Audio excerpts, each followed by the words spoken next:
Assalamualaikum.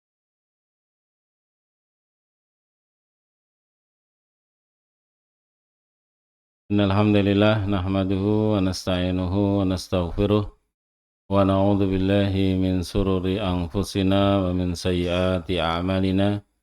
May yahdihillahu fala mudilla lahu wa may yudlil fala hadiyalah. Asyhadu an la ilaha illallah wahdahu la syarika lah wa asyhadu anna Muhammadan abduhu wa rasuluh. Allahumma salli wa sallim wa barik ala nabiyyina Muhammadin wa ala alihi wa sahbihi ajmain.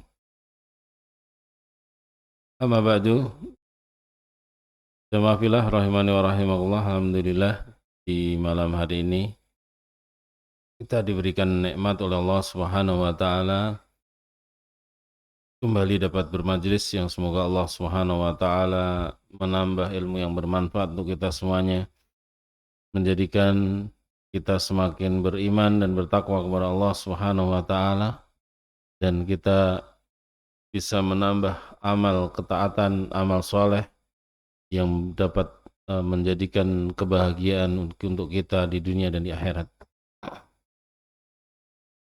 Jamaah fillah rahimani wa rahimakumullah, di kesempatan malam hari ini kita akan membahas bab yang ke-30 tentang riya. Tentang riya, yaitu syirkul asghar, termasuk jenis daripada kesyirikan yang kecil. Riya adalah merupakan amal agar amal yang dilakukan dilihat oleh manusia. Apa yang dilakukan dari amal soleh, ya, amal ketaatan kepada Allah Subhanahu wa taala agar disaksikan oleh manusia. Manusia menilai kita menjadi orang yang baik, manusia menilai menjadi kita orang yang taat kepada Allah, yang soleh. Ini bagian dari riya, ketika kita beramal ingin mendapat pujian dari manusia. Jadi amal yang demikian ini nanti akan ada dua macam, ya. Dua macam, ada amal riya yang murni, ya. Riya yang murni adalah riyanya orang-orang munafik. Artinya memang ibadahnya itu benar-benar karena ingin dipuji manusia.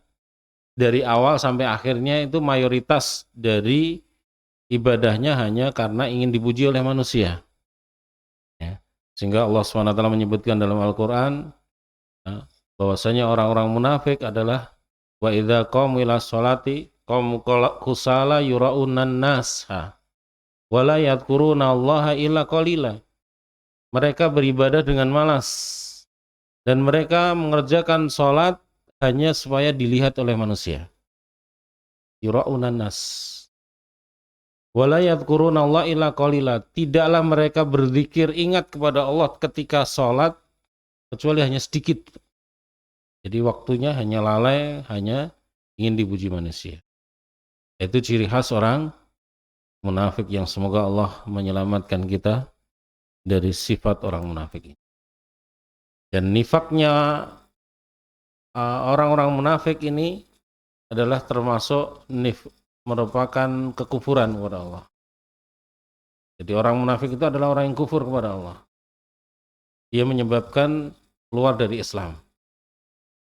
Nifaknya, syiriknya, riyaknya orang munafik yang merupakan syirik asghar. Tetapi karena syirik asghar itu menguasai mereka, artinya semua amal ibadahnya karena riyaan, ya. Tidak ada ibadahnya yang karena Allah, yang ikhlas itu nggak ada, sehingga mereka menjadikan mereka keluar dari keimanan.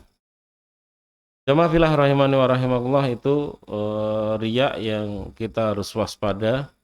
Dan ada juga yang bagian dari riya adalah sum'ah. Seorang beribadah ingin didengar oleh manusia. Jadi ibadahnya tidak diketahui oleh manusia, tapi setelah itu dia menceritakan kepada manusia supaya manusia tahu. Ini sum'ah. Jadi sama, ingin mendapatkan pujian dari manusia, dia menceritakan apa yang telah dilakukannya. Ini juga bisa merusak amal soleh yang telah kita lakukan. Sehingga amal yang kita lakukan haruslah ikhlas karena Allah Subhanahu wa taala. Tidak peduli manusia mau memuji, manusia mau mencela, kita tidak urusan dengan manusia. Tatkala kita beribadah kepada Allah Subhanahu wa taala. Inilah amal yang ikhlas karena Allah. Dia tidak terpengaruh dengan pujian manusia, dia tidak mengharapkan pujian manusia sama sekali, ya. Dia juga tidak takut celaan manusia. Inilah orang yang ikhlas mengharapkan ridha Allah Subhanahu wa taala semata. Sehingga Allah Subhanahu wa taala mengatakan, "Qul innama ana basyarum mithlukum yuha ilayya annama ilahukum ilahu wahid, faman kana yarju liqa'a rabbih falyamal 'amalan shalihan wa la yusyrik bi ibadati rabbih ahada." Katakanlah, Allah Subhanahu wa taala berfirman kepada Nabi kita Muhammad SAW, "Innama ana basyarum mithlukum, sungguhnya aku hanyalah seperti manusia sebagaimana kalian. Yuha ilayya, akan tetapi aku diberi wahyu oleh Allah Subhanahu wa taala. Annama ilahukum ilahu wahid, bahwasanya Allah Subhanahu wa taala adalah satu-satunya ilah, satu-satunya sembahan yang satu, yang esa. Faman kana yarju liqa'a rabbih, barang siapa yang mengharapkan perjumpaan dengan Allah Subhanahu wa taala nanti di akhirat, maka hendaklah beramal yang saleh, melakukan semua amal kebaikan. Wala yusyrik bi ibadati rabbih ahada, dan jangan sekali-kali mensekutukan Allah. Baik itu mensekutukan ketika beribadah itu ditujukan bukan untuk Allah, ataupun melakukan ibadah di selain daripada ibadah kepada Allah, dia melakukan ibadah kepada selain Allah Subhanahu wa taala, yang merupakan syirkul akbar. Ya. Syirkul asghar adalah beribadah kepada Allah, menyembah kepada Allah, niatnya mendapatkan pujian makhluk. Sedangkan orang yang syirkul akbar adalah dia menyembah kepada selain Allah, ya. Yang dituju bukan Allah Subhanahu wa taala, maka ini syirik akbar, syirik besar. Dan ini semuanya sama. Syirik baik itu kecil ataupun besar sama-sama haram, ya. Bahkan syirkul asghar, para ulama menjelaskan syirkul asghar ini dosanya lebih besar dari semua dosa. Semua dosa besar. Sehingga orang berbuat riya itu dosanya lebih besar daripada berzina. Orang berbuat riya ketika beribadah kepada Allah SWT, dosanya lebih besar daripada dia membunuh manusia. Itu dosanya sangat besar, melebihi dari semua dosa besar. Kenapa? Karena dia bagian dari syirik, yang syirik adalah akbarul kabair, dosa terbesar dari semua dosa. Sehingga apa yang ada pada hadis yang diriwayatkan oleh Imam Muslim, hadis nomor 1905, bagaimana kisah hadis yang ini menakutkan bagi kita semuanya. Hadis yang bersumber dari Abu Hurairah radhiyallahu anhu, beliau mengatakan, sami'tu Rasulullah sallallahu alaihi wasallam, aku telah mendengar Rasulullah sallallahu alaihi wasallam berkata, bersabda, inna awalan nasi yuqda yaumal qiyamah, sungguhnya orang yang pertama akan diputuskan nanti di akhirat, ya, adalah rajulun ustushida, seorang yang dianggap dia mati syahid. Dia menganggap dirinya mati syahid. Kenapa? Karena dia mati di medan perang, mati membela agama Allah, melawan orang-orang kafir. Ya. Jadi orang itu didatangkan yang dia menganggap dirinya mati syahid, dan orang-orang menganggap dirinya mati syahid karena dia mati di medan perang melawan orang kafir, orang muslim melawan orang kafir. Fa'utiya bihi fa'arafahu ni'amahu fa'arafaha. Maka orang tersebut didatangkan dan Allah menyebutkan nikmat-nikmat yang telah diberikan kepada orang tersebut. Orang tersebut mengakui semua nikmat yang Allah berikan. Jadi nikmat-nikmat nanti akan ditanya oleh Allah Subhanahu wa taala. Semua nikmat yang Allah berikan kepada kita, tsumma latus'aluna yauma idzin 'anin na'im.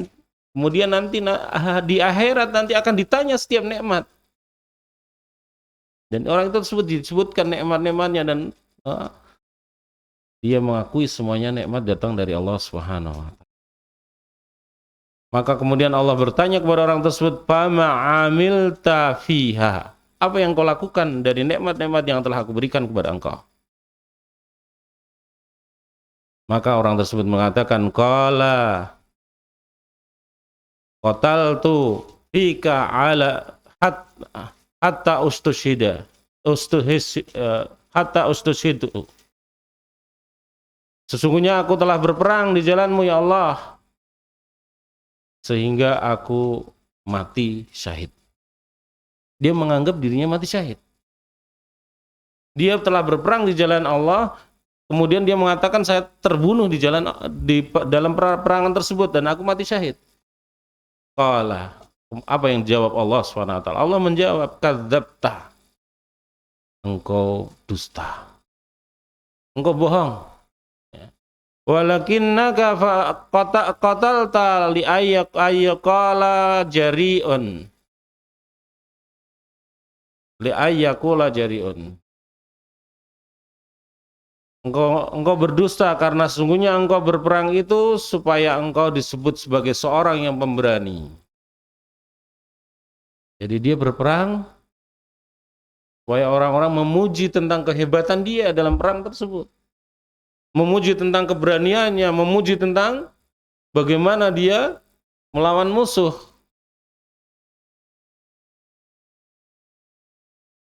Faqad qil, dan sungguh orang-orang telah mengatakan yang demikian. Jadi orang tersebut meniatkan supaya dipuji oleh manusia. Oh, bagaimana dia memperjuangkan agama Allah, bagaimana keberaniannya supaya dipuji oleh manusia. Dan orang-orang benar-benar telah mengatakan yang demikian. Tsumma umira bihi fasuhiba ala wajhi hatta ulqiya finnar.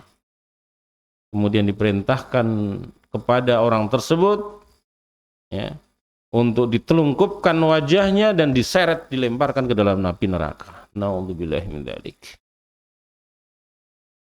Orang yang berperang di jalan Allah, dia bersama dengan kaum muslimin membela agama Allah, li'ilahi kalimatillah. Cuman salah niat. Yang dilakukan adalah amal soleh, amal yang sangat mulia, amal yang sangat agung. Yang ketika dia benar niatnya, dia mati syahid, dia langsung masuk surga.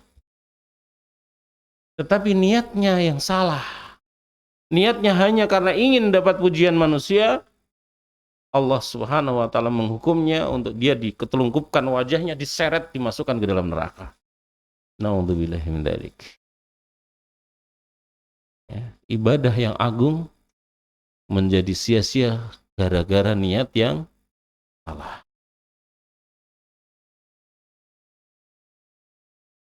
Kemudian yang kedua, wa rajulun ta'allamal ilma wa 'allamahu wa qara'al Qur'ana. Ada seorang yang dia rajin belajar, rajin thalabul ilm, datang ke majelis ilmu, suka membaca Al-Qur'an, suka mempelajari hadis, bahkan menghafalkan ayat, menghafalkan hadis. Wa ta'allamah, bahkan mengajarkan ilmu. Ya, setelah belajar dia ngajarin orang. Ya.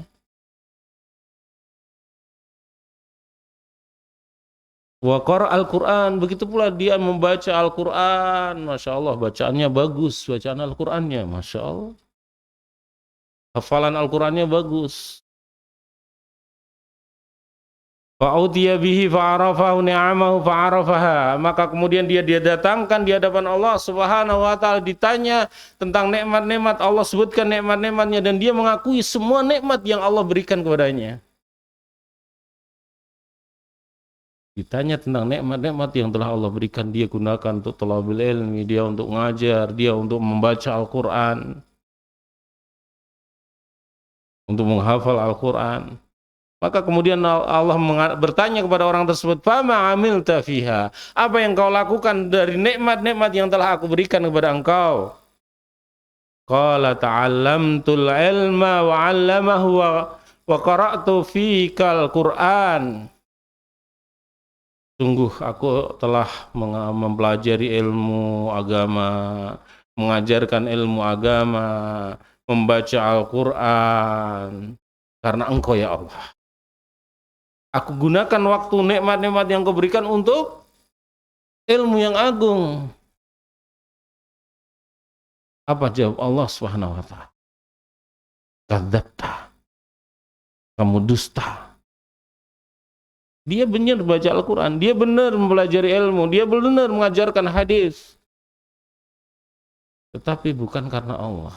Dia mengatakan karena Engkau. Allah membantahnya, kadzabta, dusta kamu beramal bukan karena aku.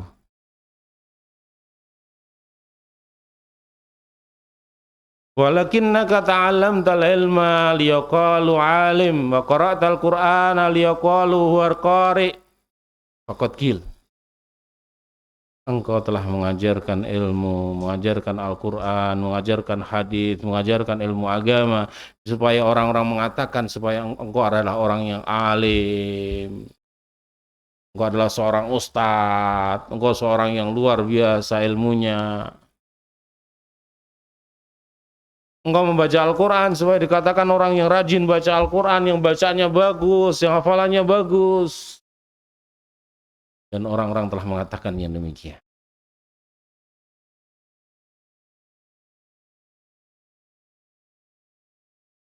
Faqad qil. Thumma umira bihi fasuhiba ala wajhihi hatta ulqiya finnar. Kemudian diperintahkan orang tersebut untuk diseret wajahnya, ditelungkupkan, dilemparkan ke dalam api neraka. Na'udzubillahi min dzalik. Belajar ilmu harus ikhlas. Mempelajari ilmu harus ikhlas, mengajarkan ilmu harus ikhlas, membaca Al-Quran harus ikhlas. Kalau tujuan kita hanya karena pujian manusia, hanya ingin supaya disanjung manusia, bukan surga yang kita dapatkan, justru neraka. Na'udzubillahi min dzalik. Amal soleh yang mulia, amal soleh yang agung, ketika salah niat, bisa menjadikan seorang tersebut masuk ke dalam neraka. Kemudian yang ketiga,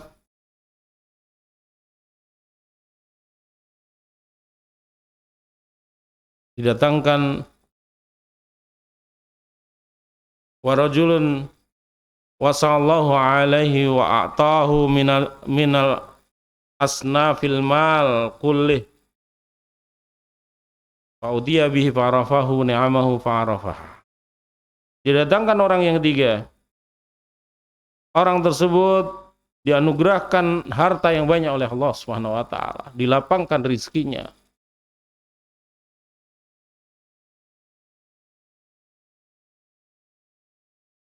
Dia kemudian ditanya oleh Allah Subhanahu wa ta'ala tentang nikmat-nikmatnya, dan dia mengakui semuanya nikmat yang Allah telah berikan kepadanya.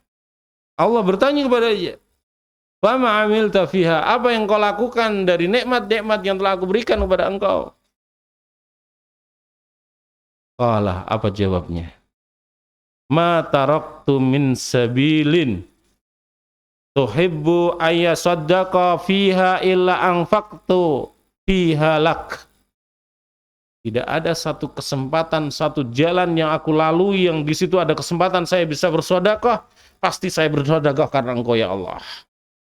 Masya Allah. Tidak ada satu jalan yang aku ingin untuk bersedekah kecuali di situ aku sedekah. Dermawan sekali, berlalu di situ dia ada yang beri, kemana-mana dia suka memberi. Tapi apa jawab Allah Subhanahu wa ta'ala? Orang mengatakan saya bersedekah karena Engkau ya Allah. Allah menjawab, kadzabta, dusta kamu. Ya. Kamu dusta. Walakinnaka fa'alta liyuqala huwa jawadu faqad qil. Sungguh engkau telah melakukan amalan yang engkau lakukan itu, yaitu memberi, suka bersedekah, supaya orang-orang menyebut engkau adalah orang yang dermawan, orang yang lomo. orang yang suka memberi, orang yang suka bersedekah. Dan orang-orang sudah mengatakan yang demikian. Tsumma umira bihi fasuhiba ala wajhihi tsumma ulqiya finnar. Kemudian dia diperintahkan untuk ditelungkupkan wajahnya, diseret, dimasukkan ke dalam neraka. Nauzubillahi min dzalik. Hadis ini ketika sampai kepada sahabat Muawiyah bin Abi Sufyan, beliau langsung pingsan. Saking takutnya kalau dia termasuk di antara yang mendapatkan ancaman neraka gara-gara tidak ikhlas.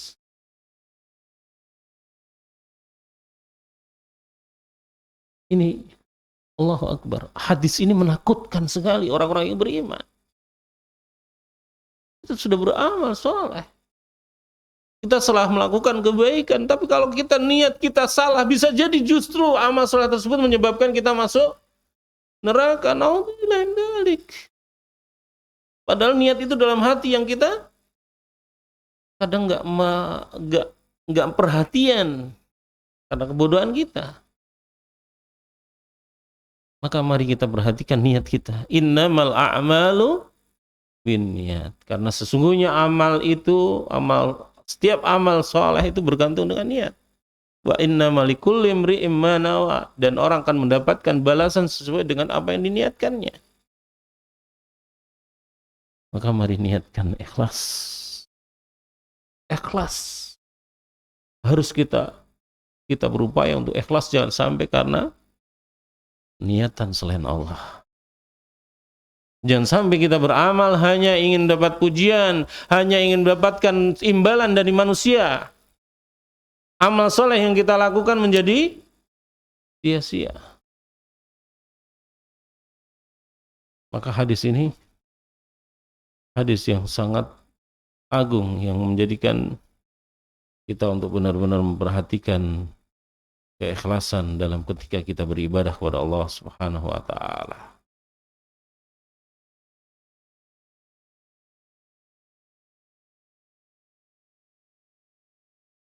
Jamaah fillah rahimani wa rahimakumullah.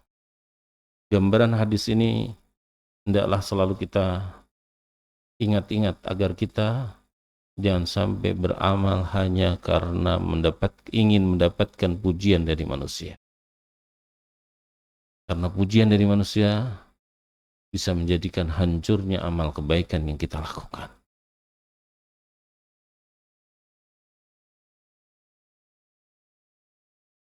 Sehingga Rasulullah SAW dalam hadisnya, beliau berkata, dalam hadis yang lain Rasulullah SAW mengatakan, ala ukhbirukum bima huwa akhwafu alaikum indi minal masihid dajjal. Maukah aku kabarkan kepada kalian apa yang lebih aku khawatirkan, ya, dari fitnahnya Masih Dajjal, dari fitnahnya Dajjal. Fitnah Dajjal luar biasa besar. Tapi Rasulullah lebih mengkhawatirkan, ada sesuatu yang lebih dikhawatirkan oleh Rasulullah SAW lebih daripada fitnah Dajjal. Qalu bala ya Rasulullah. Maka para sahabat mengatakan, tentu ya Rasulullah, kami ingin mengetahuinya. Maka Rasulullah SAW mengatakan, asyirkul khafi. Perkara yang aku khawatirkan melebihi daripada fitnahnya Dajjal adalah syirik yang tersembunyi. Kesyirikan yang tidak nampak. Yakumu rajulu fayusalli fayuzayyinu salatahu lima yura min nadhari rajuli. Yaitu seorang yang mengerjakan sholat. Orang tersebut memperbagus sholatnya karena ada orang yang melihatnya. Kita mempergalus sholat kita dengan gerak yang lembut, dengan gerak yang bagus. Karena apa? Karena ada orang lain yang melihat kita. Tapi tatkala orang tersebut telah pergi atau kita sholat sendirian, sholat kita asal-asalan. Ini menunjukkan penyakit yang harus kita hilangkan. Kita memperbagus sholat bukan karena Allah, tapi karena manusia yang melihat kita. Dan ini fitnah lebih besar daripada fitnah Dajjal. Fitnah Dajjal, fitnah yang maha dahsyat. Dan ternyata ada yang lebih dikhawatirkan oleh Rasulullah SAW daripada fitnah Dajjal. Yaitu seorang terjatuh kepada riyaan. Ya. Kepada ingin dipuji oleh manusia tatkala beribadah kepada Allah, dia memperbagus ibadahnya hanya karena dilihat oleh orang lain. Apalagi orang lain tersebut orang yang dikaguminya, orang yang diseganinya. Ini penyakit. Ya. Sehingga termasuk di antara jalan supaya kita bisa selamat dari riya, kita suka beribadah tersembunyi dari manusia. Kita memiliki amalan yang tersembunyi dari pandangan manusia. Kita perbagus amal ibadah kita tetapi tidak di hadapan manusia. Ini yang bisa menjadikan kita terjaga dari riya. Orang yang dia lebih bersemangat memperbagus ibadahnya tatkala tidak ada orang melihat. Maka ini bisa menyelamatkan orang dari riya. Ya. Maka sedekah yang tersembunyi itu lebih dicintai oleh Allah Subhanahu wa taala daripada sedekah yang terang-terangan. Kenapa? Karena sedekah tersembunyi depan dia lebih selamat hatinya dari ingin dipuji oleh manusia. Walaupun sedekah terang-terangan boleh. Apalagi itu untuk memberi contoh kepada orang lain untuk dia ikut bersedekah boleh. Tapi sedekah yang sembunyi itu lebih utama. Lebih agung pahalanya di sisi Allah Subhanahu wa taala. Sehingga Allah sebut dalam hadis tentang 7 golongan orang yang mendapatkan naungan di hari kiamat adalah orang yang yatasaddaq biyaminih la ya'lamu shimaluh. Orang yang bersedekah dengan tangan kanannya, tangan kirinya tidak tahu. Orang yang paling dekat dengan dirinya aja nggak tahu, istrinya nggak tahu, anaknya nggak tahu, apalagi orang lain. Dia memang benar-benar menyembunyikan amal sedekahnya dari manusia. Dan kisah yang demikian kita dapatkan dalam orang-orang soleh dahulu banyak. Ya. Mereka memiliki amalan-amalan yang tersembunyi dari manusia.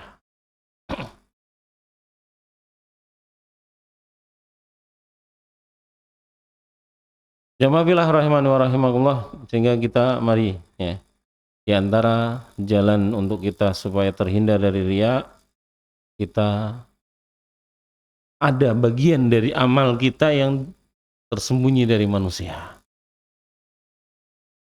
Ada amal-amal yang kita tersembunyi dari manusia, sehingga termasuk sholat sunnah. Kita kerjakan di masjid dengan sholat sunnah kita kerjakan di rumah, pahalanya lebih besar di rumah. Kenapa? Karena di rumah nggak terlihat oleh orang lain. Sementara di masjid terlihat oleh orang lain. Ya. Amalan yang sunnah lebih diutamakan yang tersembunyi. Tetapi amalan yang wajib berbeda. Salat wajib ya, tetap kita ikut berjamaah. Jangan sampai kita salah. Wah, saya khawatir nanti riya, saya tak sholat wajibnya di rumah. Salah. Kaum laki-laki punya kewajiban untuk sholat berjamaah di masjid, sehingga dia tetap ikut berjamaah di masjid. Bagaimana mengatur niat kita? Jangan sampai karena riyaan ingin dipuji manusia. Kita jaga hati kita. Termasuk zakat, mengeluarkan zakat. Ini jangan sembunyi-sembunyi, terang-terangan. Kenapa? Supaya orang mengetahui kalau itu kita mengeluarkan zakatnya, sehingga tidak jadi fitnah. Ya. Kalau sedekah selain yang zakat itu tersembunyi, monggo, itu yang terbaik. Maka jamaah fillah rahimani wa rahimakumullah, mari kita jadikan sebagian dari amal kita ada amalan-amal yang tersembunyi yang dengannya kita bisa menyelamatkan hati kita dari riya. Ya. Kenapa? Karena riya ini benar-benar sangat berbahaya.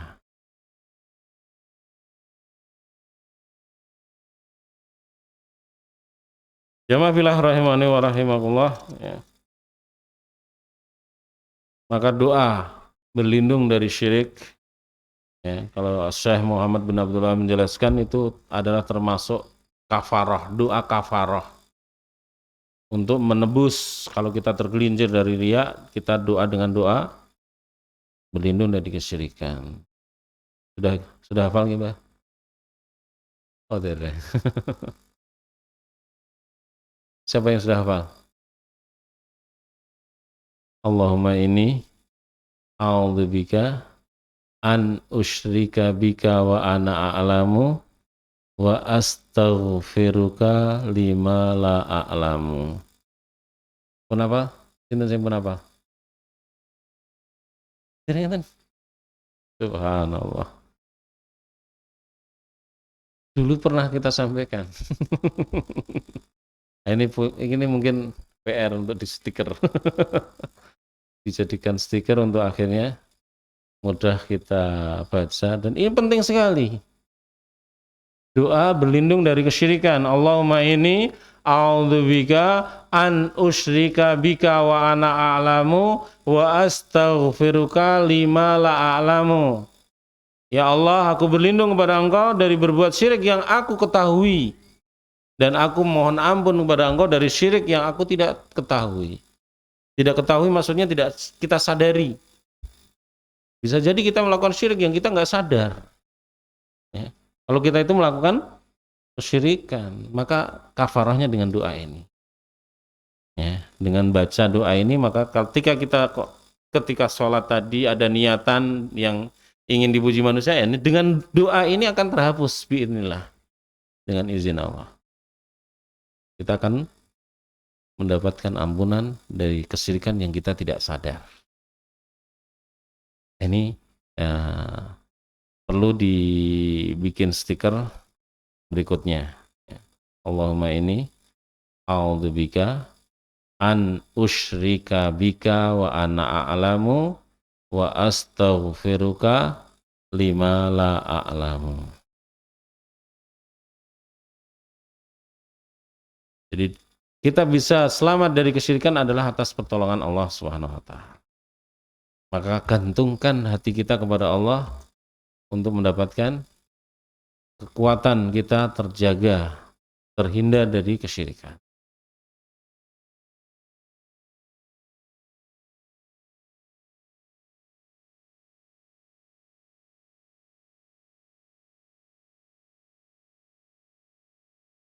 Mengapa demikian? Kenapa orang berbuat riya bisa jadi amalnya tidak diterima oleh Allah Subhanahu wa taala?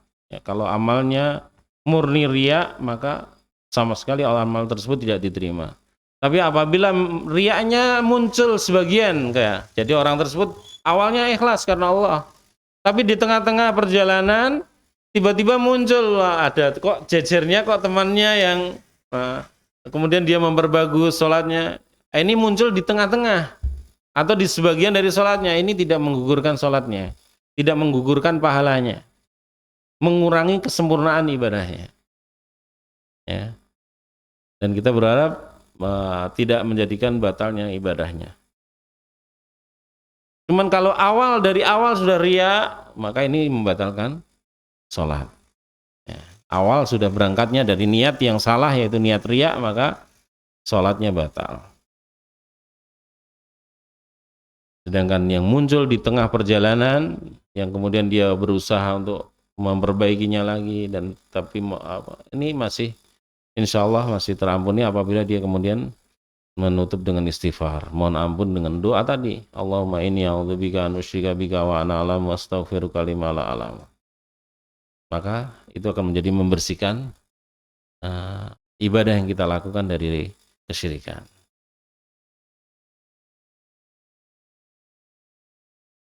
Mengapa demikian? Karena Allah Subhanahu wa taala, ya, di dalam hadis qudsi riwayat Muslim, Rasulullah SAW bersabda, Allah berfirman, "Anna aghna syuraka yani syirki." Sesungguhnya aku, yaitu Allah Subhanahu wa taala, tidak butuh sama sekali dari sekutu, dari tandingan. Man 'amila 'amalan asyraka ma'i fihi Man amila amalan asraka ma'i fihi ghairi taraktuhu wa syirkahu. Barang siapa melakukan amal soleh, baik itu sholat, sedekah, puasa, baca Al-Quran, dan yang lainnya, dia melakukan ibadah tersebut karena aku dan karena selain aku. Ma'i bersamaku adalah dengan yang lainnya. Niatnya karena Allah dan karena ingin dipuji manusia. Bareng, ada niatan bareng. Ada niatan karena Allah, tapi ada niatan ingin dipuji oleh manusia. Maka Allah tinggalkan ibadah tersebut hanya untuk selain Allah. Kepada yang dia niatkan kepada selain Allah tersebut. Allah tidak butuh sekutu, Allah tidak butuh tandingan dalam kita beribadah. Tatkala ada tandingan selain Allah, maka Allah tinggalkan ibadah tersebut untuk selain Allah. Untuk sekutu tersebut. Sehingga ini jadi bahan yang sangat penting bagi ibadah kita. Ibadah sebagus apapun, sebanyak apapun, tatkala rusak niat kita karena ibadah, karena riyaan, sebagaimana dalam hadis di depan tadi. Orang yang berjihad, orang yang alim, orang yang rajin baca Al-Quran, orang yang rajin sedekah, semuanya masuk neraka. Na'udzubillah min dzalik. Gara-gara niatnya karena manusia, ingin dapat pujian manusia. Semoga Allah menyelamatkan kita dari niat yang salah hanya karena manusia. Semoga Allah meluruskan niat kita hanya karena Allah Subhanahu wa taala. Maka doa, termasuk doa Allahumma a'inni ala dzikrika wa syukrika wa husni ibadatik, ini doa untuk ikhlas. Allahumma a'inni ala dzikrika, doa Allah, tolonglah hamba untuk selalu berzikir kepada Engkau.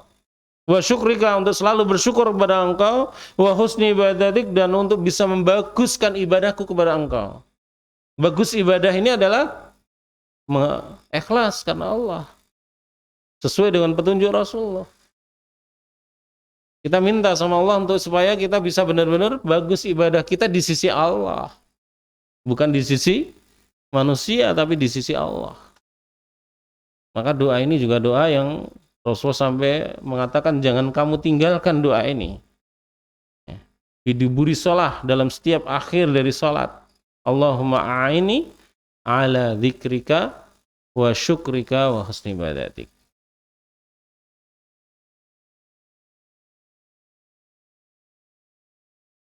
Jamaah fillah rahimani wa rahimakumullah, itu bagian dari riya yang bagaimana kita untuk bisa sembuh dari riya, bagaimana cara mengobati riya ini. Ada beberapa cara di sini yang disampaikan. Yang pertama adalah memahami macam-macam tauhid dan memurnikan ibadah hanya kepada Allah atas dasar pemahaman terhadap asma dan sifat. Jadi kalau kita memahami tauhid, kemudian menjadikan ibadah hanya untuk Allah SWT, dan memahami asma sifat Allah, yang Allah memiliki nama-nama yang agung, tidak ada yang berhak untuk diagungkan kecuali hanya Allah SWT, karena semua keagungan hanya milik Allah SWT. Memahami asma dan sifat menjadikan kita untuk mengagungkan hanya kepada Allah SWT, menjadikan kita benar-benar murni untuk Allah, tidak untuk selain Allah.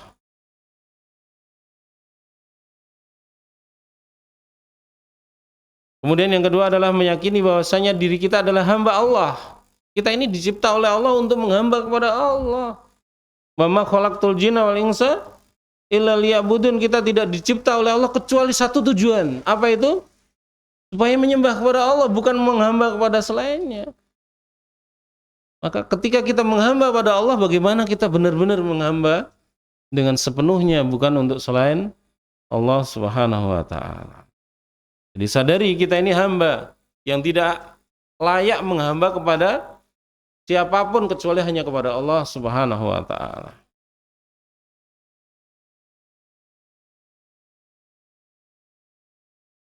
Kemudian yang ketiga adalah kita menyadari Betapa Allah memberikan nikmat yang sudah sedemikian banyaknya kepada kita. Allah memberikan nikmat yang tiada batas, tiada tara. Kita tidak bisa menghitung nikmat Allah. Saking banyaknya nikmat yang Allah berikan. Sudah semestinya kita untuk menyembah hanya kepada Allah. Jangan sampai kita menunjukkan kepada selain Allah. Yang memberi nikmat itu Allah. Mengapa kita beribadah kepada selain Allah? Jelas satu tindakan kebodohan. Ya. Ibadah hanya ditujukan kepada Allah karena Allah yang memberikan segala nikmat, segala sesuatu kepada kita. Sudah semestinya dan selayaknya hanya kepada Allah kita beribadah dengan ikhlas.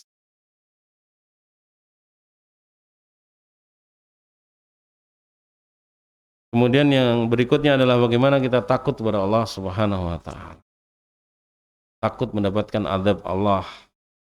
Kalau kita niat kita tidak ikhlas, khawatir kita masuk ke dalam neraka, sebagaimana hadis tadi menjadikan kita sangat khawatir kalau kita ini kok niatnya hanya mencari imbalan dari manusia, mencari pujian ataupun imbalan dari sesama kita. Ini sesuatu yang ibadah yang mestinya kita hanya untuk Allah, kita tujukan kepada selain Allah. Bagaimana kita takut akan azab kemurkaan Allah Subhanahu wa taala kepada kita. Sehingga dengannya kita mengikhlaskan kepada Allah. Ya, tadi memperbanyak ibadah yang sembunyi-sembunyi sudah kita sampaikan. Kemudian juga mengingat kematian, ya, azab kubur, ya, dan bencana di hari kiamat. Bagaimana kita untuk banyak mengingat kematian. Ya. Orang yang akyas, orang yang cerdas adalah orang yang selalu mempersiapkan kehidupan setelah ini. Itu orang yang cerdas. Dia berpikirnya bagaimana saya bisa jadi hari ini adalah hari terakhir kita, yang besok pagi kita sudah meninggal. Maka hari ini adalah hari yang kita perbagus ibadah kita kepada Allah Subhanahu wa taala. Ketaatan kita kepada Allah kita maksimalkan sebelum kita ditutup kesempatan tersebut, adanya kematian datang kepada kita. Maka berbagus ibadah kita dengan mengingat kematian akan segera menghampiri kita. Maka kita akan banyak berdoa, akan lebih mengikhlaskan ibadah kita, akan lebih kita giat dalam ketaatan kepada Allah Subhanahu wa taala. Akan meninggalkan dosa-dosa dan maksiat, akan bertobat sungguh-sungguh kepada Allah ketika kita banyak mengingat kematian.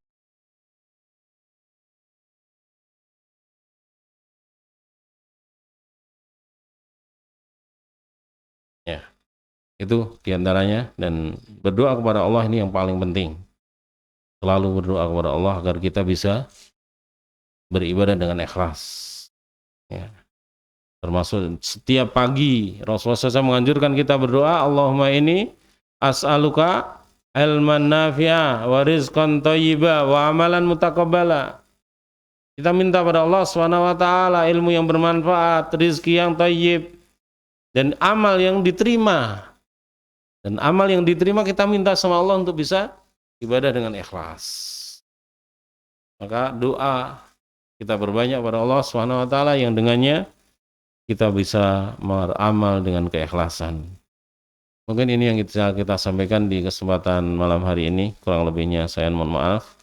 Yang benar hanyalah dari Allah SWT. Segala kekurangannya adalah atas kebodohan saya. Semoga Allah mengampuninya. Dan dari syaitan yang Allah dan Rasulnya terlepas dari segala kesalahan. Sebelum kita akhiri, mungkin ada pertanyaan, kita beri kesempatan. Monggo. Jika ada. Ya.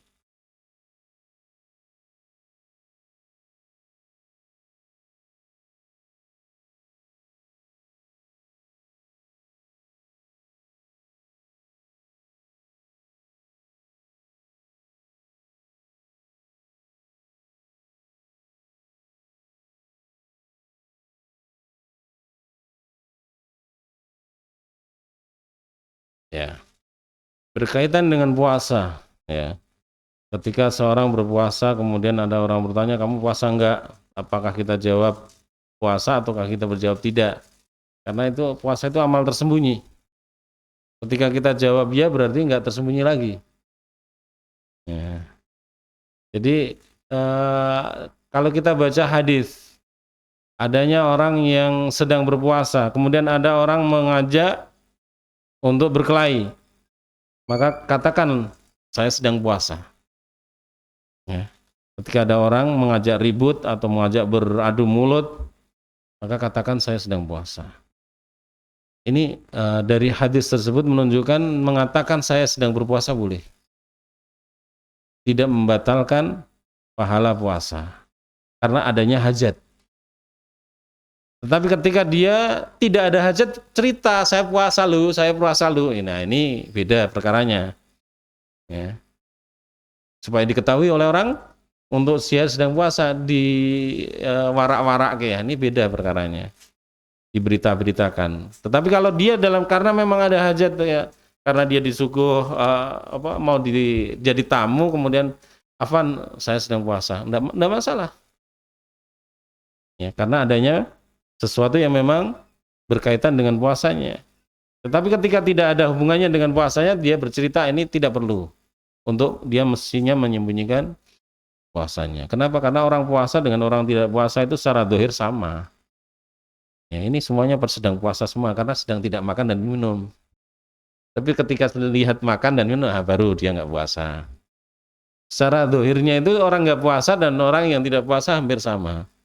Ya, orang yang puasa bisa jadi lemes, orang yang nggak puasa lemes juga bisa. Jadi secara dohir hampir-hampir tidak terlalu terlihat ya orang yang berpuasa atau tidak. Sehingga ketika amal tersebut tersembunyi, ya kalau bisa dijaga tersembunyi itu yang terbagus. Ya. Tetapi kalau memang dia karena adanya hajat dia harus mengatakan maka tidak masalah. Selama tidak kemudian niat ingin dipuji.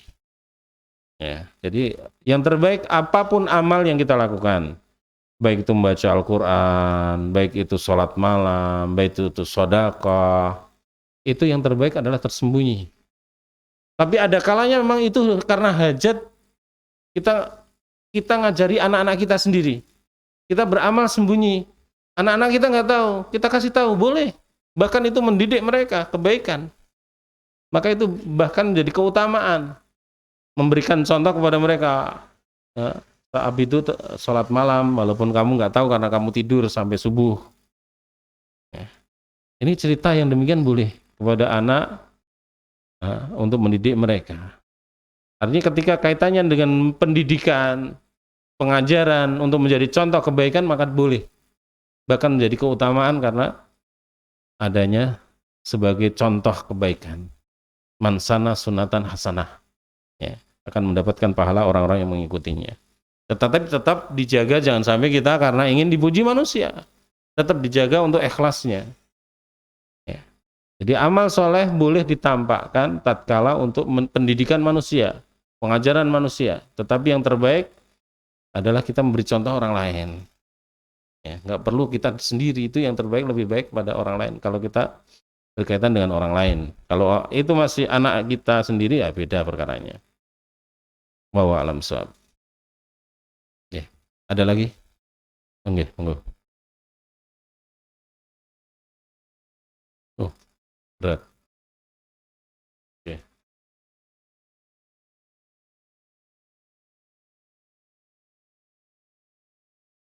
Iya,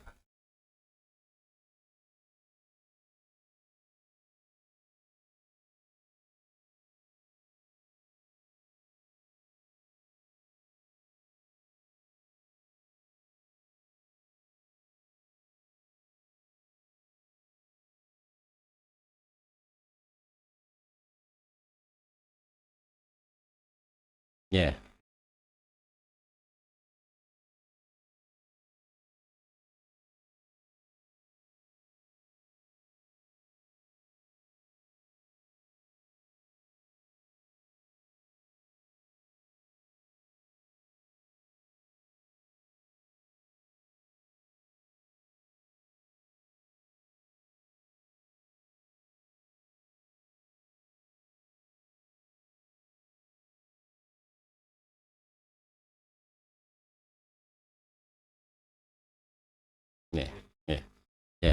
Ada pertanyaan yang pertama adalah berkaitan dengan melanjutkan pertanyaan tadi tentang puasa.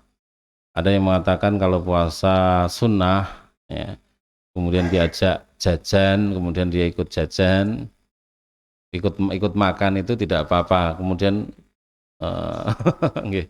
Bahwa alam saya belum tahu. Kalau ada yang hadis itu tentang orang diundang walimah. Ya, ada hadis itu ada orang diundang walimah. Walimah kan wajib datang. Walaupun dia dalam keadaan puasa dia wajib datang. Di dalam hadis disebutkan kalau faman sya'a fal yuftir, barang siapa yang mau untuk berbuka, barang siapa yang tidak yang mau dia tetap melangsungkan puasa. Artinya menang itu, boleh. Boleh membatalkan karena itu puasa sunnah, ya. Sedangkan dia sedang yang namanya walimah itu nggak ada walimah kok nggak ada makanan. Ya, nama walimah itu arti walimah itu makan-makan. Ya. Maka undangan tersebut adalah undangan makan-makan. Kalau siapa yang mau maka silahkan membatalkan. Tapi kalau dia tetap bertahan dengan puasa tidak masalah. Artinya keduanya boleh berkaitan dengan undangan walimah. Tapi untuk yang lainnya saya belum tahu. Itu memang ada orang mengatakan demikian tapi saya belum pernah dapati dalil atau qaul ulama wa alam shawab. Mungkin ada yang lebih tahu.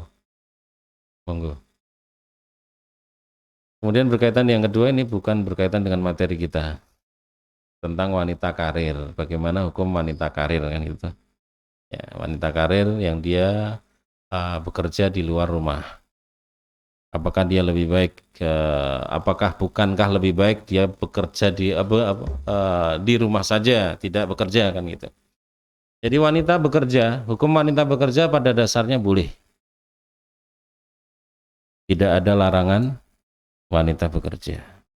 Yang diharamkan itu wanita bekerja yang di situ campur baur antara wanita tersebut dengan orang-orang asing, orang-orang yang bukan mahramnya, yang akhirnya terjadilah ikhtilat, ya, berhubungan dengan orang-orang yang asing yang akhirnya mudah terfitnah. Ini yang jadi masalah. Kenapa? Karena wanita sumber fitnah. Ya, wanita itu walaupun ditutup kayak apapun tetap menarik bagi laki-laki. Walaupun berhijab sempurna, walaupun pakai cadar nggak kelihatan, itu bagi laki-laki tetap menarik. Kenapa? Karena memang Allah jadikan wanita itu sebagai sumber fitnah. Dalam hadis Rasulullah SAW sebutkan wanita itu keluar dari rumahnya maka setan menghiasinya dari depannya, dari samping kanan kirinya, dari belakangnya. Ya, dari segala arah itu setan itu menghiasi. Inilah fitnah. Sehingga sebaik-baik wanita adalah yang di rumahnya. Allah merintahkan wa qarna fi buyutikunna wala tabarrujna tabarrujal jahiliyatil ula. Hendaklah para wanita mereka menetaplah di rumahnya. Janganlah mereka keluar dengan berhias. Sebagaimana orang-orang jahil yang mereka nggak tahu agama, mereka berhias. Ya, kenapa? Karena wanita itu sendiri tanpa hiasan sudah menarik hati bagi laki-laki. Apalagi dengan berhias tambah jadi fitnah, benar-benar fitnah. Maka terbaik adalah wanita itu terbaik adalah yang di rumahnya, dia terjaga dari pandangan laki-laki asing. Itu yang terbaik. Tapi boleh keluar ketika hajat. Ya, artinya boleh keluar ketika hajat. Dan sesungguhnya memang yang berkewajiban memberi nafkah adalah laki-laki. Ar-rijalu qawwamuna 'alan nisa'i bima faddalallahu 'alaikum.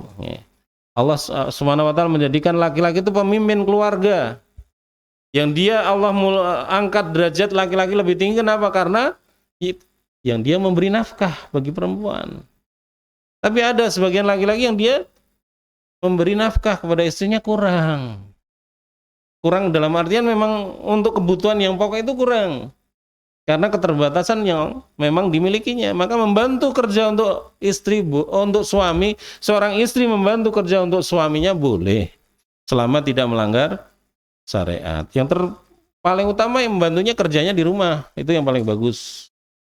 Dengan menjahit, dengan membuat sesuatu makanan dan sebagainya di rumah. Artinya nggak banyak keluar rumah, bisa dan banyak, ya. hal yang bisa dikerjakan oleh seorang wanita di rumahnya. Jadi wanita, kembali kepada wanita profesi, yang wanita yang dia bekerja itu sesungguhnya boleh selama dia bisa menjaga diri dan menjaga dari hal-hal yang diharamkan. Tapi mestinya setelah selesai kerja ya pulang, bukan jalan-jalan. Nah, setelah pulang kerja jalan-jalan, nah ini yang jadi masalah. Ya. Akhirnya kewajiban yang mestinya seorang istri itu mestinya dia tetap bertanggung jawab menjaga harta suaminya, mendidik anak-anaknya jadi terbengkelai. Ya ada lagi yang memang kasus yang laki-lakinya yang malas. Laki-lakinya yang malas, artinya malas kerja. Yang suruh kerja mas istrinya, ini masalah kasus di masyarakat banyak. Ya. Yang suruh kerja istrinya, dia yang menjaga di rumahnya. Ya ini semoga Allah memperbaikinya. Ya. Yang jelas kembali kepada ayat bahwa saya tanggung jawab nafkah itu pada seorang suami. Istri dia menjaga harta suaminya dengan tinggal di rumahnya, mendidik anak-anaknya, itu yang menjadi kewajibannya. Ya. Dan itu yang terbaik. Yang terbaik itu sebagaimana tadi yang ditanyakan itu. Artinya yang terbaik adalah seperti itu. Boleh keluar tapi ketika kondisi terpaksa dan membatasi dengan artinya tidak berlebihan. Wa alam shawab. Wonten malih? Oh, nggih.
Oke.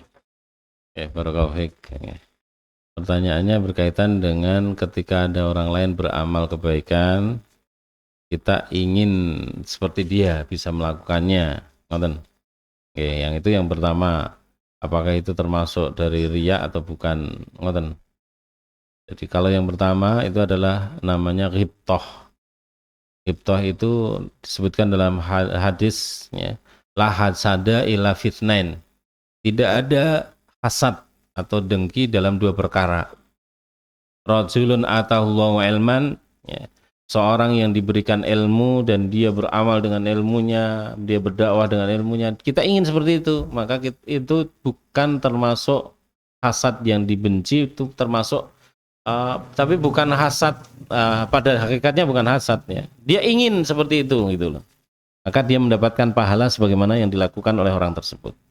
Kemudian yang kedua adalah seorang yang dia diberi harta. Ya, dia menghabiskan hartanya banyak untuk bersedekah, menolong fakir miskin, membantu membangun masjid dan seterusnya. Ya, dari kebaikan-kebaikan dia ingin seperti itu, maka walaupun dia tidak bisa beramal seperti itu, kalau saya punya harta seperti itu akan beramal seperti itu, maka dia mendapatkan pahala persis seperti orang yang melakukannya. Jadi malah justru itu amal keutamaan. Orang yang menginginkan saudaranya memiliki kebaikan dan kita menginginkan kebaikan yang seperti itu.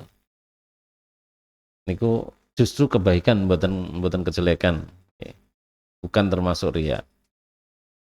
Kemudian yang kedua adalah orang yang dia setelah beramal kebaikan merasa dia sudah baik, dia sudah banyak melakukan ketaatan kepada Allah. Ini namanya ujub. Ujub itu bangga diri. Merasa merasa sudah baik, merasa sudah ilmunya sudah banyak, merasa amalnya sudah banyak. Ini termasuk perangkap setan. Nah, yang kedua ini jelek. Ini bukan riak, tapi ini termasuk minal kibir. Bagian ujub itu selangkah berikutnya adalah sombong. Orang yang ujub itu hanya di hati, tidak diucapkan. Tapi dari hatinya sudah merasa saya sudah baik, sudah beramal ini dan itu dan seterusnya. Dia bangga dengan amal itu, ini namanya ujub. Oke. Kalau dia sudah mengucapkan maka itu sombong. Oh, saya sudah ini kan itu, ini akhirnya dia itu membanggakan dirinya, maka ini sombong. Merasa lebih dari orang lain. Ketika diucapkan jadi sombong. Ketika belum diucapkan ini ujub namanya. Jadi itu termasuk sesuatu yang harus kita jaga, jangan sampai kita berbangga diri. Maka walaupun kebaikan kita sudah banyak, tapi kita nggak tahu apakah diterima oleh Allah enggak.